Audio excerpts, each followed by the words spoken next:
2025-এর 5ই জানুয়ারি যে voter list বেরিয়েছে তাতে গড় বৃদ্ধি হচ্ছে 8.69%। আপনার এটা অ্যাভারেজ, এটা লাস্ট মানে 19 থেকে 25 অ্যাভারেজ ধরলে ফাইনালি 25 সালে 8.69। এখানে আপনি যদি দেখেন এই 8.69 এর বাইরে 18%, 20% পর্যন্ত অ্যাবনর্মাল ভোটার বেড়েছে। সেটা হচ্ছে 136টা বিধানসভায়, যার মধ্যে 82টা বিধানসভা মুসলিম বহুল এবং এগুলো অধিকাংশই বাংলাদেশ বর্ডার সন্নিহিত জেলা, দক্ষিণ 24 পরগনা, উত্তর 24 পরগনা থেকে কোচবিহার পর্যন্ত। এখানে আপনি যদি দেখেন রাসবিহারী, ভবানীপুর ইত্যাদিতে যেখানে 2.20 করে গড়ে বৃদ্ধি পেয়েছে, সেখানে আপনি যদি দেখেন রাজারহাট নিউ টাউন, সেখানে 19.96% বৃদ্ধি পেয়েছে। বারুইপুর পশ্চিম, দা গ্রেট বিমান ব্যানার্জি 16.64%। এইভাবে গড় 8.69%-এর বেশি বৃদ্ধি 136টা বিধানসভাতে, যার মধ্যে 82টা মুসলিম বহুল বিধানসভা, অধিকাংশই বাংলাদেশ বর্ডার এলাকার জেলাগুলিতে, মূলত 24 পরগনা, মুর্শিদাবাদ, মালদা, নদিয়া ইত্যাদি জেলায়। It's a very alarming for Bengal. এই জন্যই গৃহমন্ত্রী বলেছেন 540 কিলোমিটার জমি মমতা ব্যানার্জি দিচ্ছে না, এবং ভারতবর্ষের যেখানেই রোহিঙ্গা অনুপ্রবেশকারী ধরা পড়ছে তার এপিক কার্ড সাউথ 24 পরগনা থেকে তৈরি করে দেওয়া। এটা on the floor of the august parliament কয়েকদিন আগে সম্মানীয় অধ্যাপক সৌগত রায়কে সরাসরি ভারতবর্ষের যশস্বী স্বরাষ্ট্র এবং সমবায় মন্ত্রী অমিত শাহজি জানিয়েছেন, যা বহুল প্রচারিত। দ্বিতীয় হচ্ছে, মূলত নভেম্বর ডিসেম্বর মাসে স্পেশাল রিভিশন হয়, তখন 6, 7, 8, 8-এর ফর্মে নাম তোলা, বাতিল, সংশোধন, পরিবর্তন, স্থানান্তর ইত্যাদি আবেদন হয়।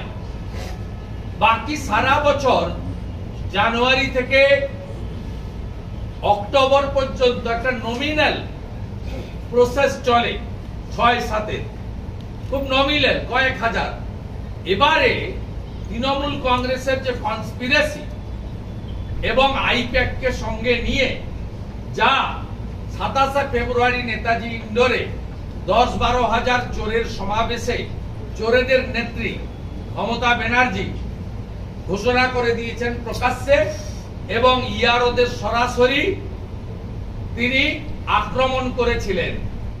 লোকসভাতে এবং তৃণমূলের তরফে বিরোধিতা করা হচ্ছে, এটা কি 2026-কে মাথায় রেখে সংখ্যালঘু ভোটটাকে তোষণ করার জন্য এই বিরোধিতাকে? যে হিন্দুরা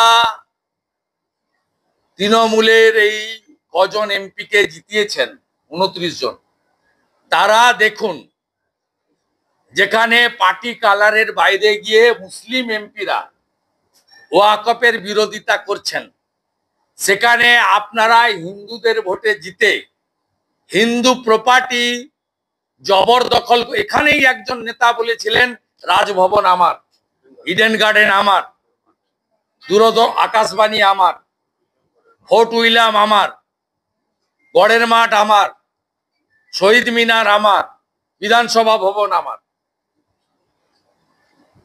এরাই বুঝুক।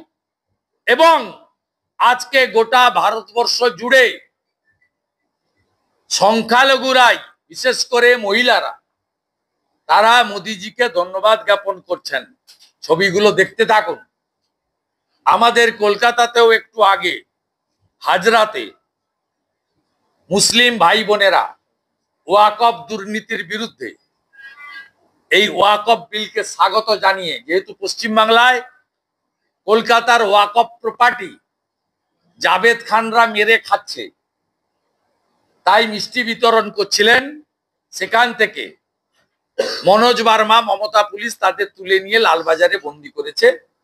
সেখানে মাইনরিটি মোর্চার রাজ্য সভাপতি চার্লস নন্দী সহ বিজেপির মাইনরিটি মোর্চার বহু সংখ্যালঘু মুসলিম কর্মীকে তুলে নিয়ে যাওয়া হয়েছে। ইলেকশন থেকে সবেতেই এখন রামবাম এক, এরকমটা বলছেন মুখ্যমন্ত্রী। ইলেকশন থেকে সবেতেই রামবাম, সে তো প্রমাণ হয়ে গেছে। সুজন চক্রবর্তী আর সৃজন, কংগ্রেসের প্রদীপ ভট্টাচার্য ভোট কেটে কাকে কাকে হারিয়েছেন বাংলার মানুষ তো দেখেছে।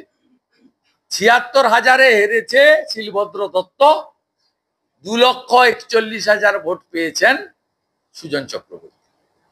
তাপস রায় ৯০,০০০ হেরেছেন, ১,৬০,০০০ ভোট পেয়েছেন প্রদীপ ভট্টাচার্য। রানীমা ৫৪,০০০ কৃষ্ণনগরে হেরেছেন, MS সাদি ভোট পেয়েছেন ১,৮২,০০০। চোখের সামনে পড়ে আছে যে, আর সিপিএম তো উনাকেই সাহায্য করছে। সেই জন্য সিপিএম বাংলাদেশে হিন্দু নিধন হলে, মন্দির ভাঙলে মিছিল করে না। প্যালেস্তাইন নিয়ে গতকাল কলকাতায় মিছিল করেছে। অন্য ধর্মের অনুষ্ঠানে এসএফআই এর কমরেডদের ক্যাম্প দেখা যায় না। রামনবমীতে নাকি এসএফআই ক্যাম্প করবে, রাত জাগুক, শূন্য শূন্যই থাকবে। এবং আমার বিশ্বাস মাকুদের সঙ্গে যাওয়া, আমরা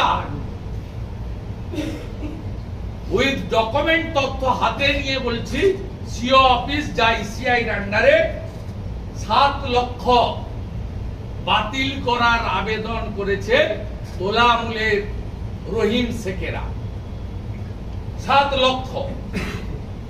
এবং আমি দায়িত্ব নিয়ে বলতে পারি এর ৬,৯০,০০০ই হিন্দু ভোটার, মূলত নমশূদ্র, মতুয়া এবং বাংলাদেশ থেকে প্রাণ বাঁচানোর জন্য চলে আসা বাঙালি হিন্দু। এবং পশ্চিম বাংলায় ১০০ বছর, ৫০ বছর, ৮০ বছর থাকা হিন্দি স্পিকিং বাঙালি সংস্কৃতিতে এখানে বেড়ে ওঠা এবং এখানকার সঙ্গে আমাদের সঙ্গে সম্পৃক্ত হওয়া বাঙালি হিন্দি স্পিকিং ভোটারদের ১৪,০০০ বুথকে টার্গেট করে এই খেলাটা আপনারা খেলতে চেয়েছেন, caught hand arrested by the BJP. একটা নামও কাটতে দেব না, আইপ্যাকের প্রতীক জৈন আর তোলাবাজ ভাইপো, সঙ্গে চোরেদের রানী মমতা ব্যানার্জি, শুনে রাখুন। তৃতীয় হচ্ছে যে ভিডিওরা মমতা ব্যানার্জির ২৭ ফেব্রুয়ারির কথায় বা মনোজ পন্থের অবৈধ ভার্চুয়াল ডাইরেকশন মেনে এপিক এবং ভোটার লিস্ট নিয়ে প্রোঅ্যাক্টিভ হয়েছিলেন, তাদের কয়েকজনকে ইসিআই নির্দেশে সিও শোকজ করেছে। আবার স্মরণ করিয়ে দিই, অন্ধ্রপ্রদেশে জগনবাবুর সেবা করতে গিয়ে ৩ জন ডিএম সাসপেন্ডেড হয়েছে, এখনো সাসপেনশন ওঠেনি, ক্যারিয়ার খতম।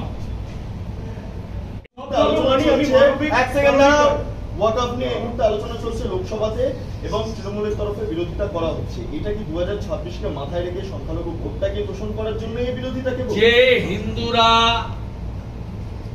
তৃণমূলের এই কজন এমপিকে জিতিয়েছেন, 29 জন, তারা দেখুন যেখানে পার্টি কালারের বাইরে গিয়ে মুসলিম এমপিরা ওয়াকফের বিরোধিতা করছেন, সেখানে আপনারা হিন্দুদের ভোটে জিতে হিন্দু প্রপার্টি জবরদখল। এখানেই একজন নেতা বলেছিলেন রাজভবন আমার, ইডেন গার্ডেন আমার, আকাশবাণী আমার, ফোর্ট উইলিয়াম আমার, গড়ের মাঠ আমার, শহীদ মিনার আমার, বিধানসভা ভবন আমার।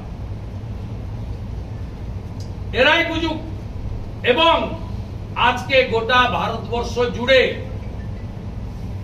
সংখ্যালঘুরাই, বিশেষ করে মহিলারা তারা মোদিজিকে ধন্যবাদ জ্ঞাপন করছেন।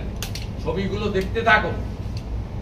আমাদের কলকাতাতেও একটু আগে হাজরাতে মুসলিম ভাই বোনেরা ওয়াকফ দুর্নীতির বিরুদ্ধে এই ওয়াকফ বিলকে স্বাগত জানিয়ে, যেহেতু পশ্চিমবাংলায় কলকাতার ওয়াকফ প্রপার্টি জাভেদ খানরা মেরে খাচ্ছে, তাই মিষ্টি বিতরণ করছিলেন। সেখান থেকে মনোজ বার্মা, মমতা পুলিশ তাদের তুলে নিয়ে লালবাজারে বন্দী করেছে। সেখানে মাইনরিটি মোর্চার রাজ্য সভাপতি চার্লস নন্দী সহ বিজেপির মাইনরিটি মোর্চার বহু সংখ্যালঘু মুসলিম কর্মীকে তুলে নিয়ে যাওয়া হয়েছে। ইলেকশন থেকে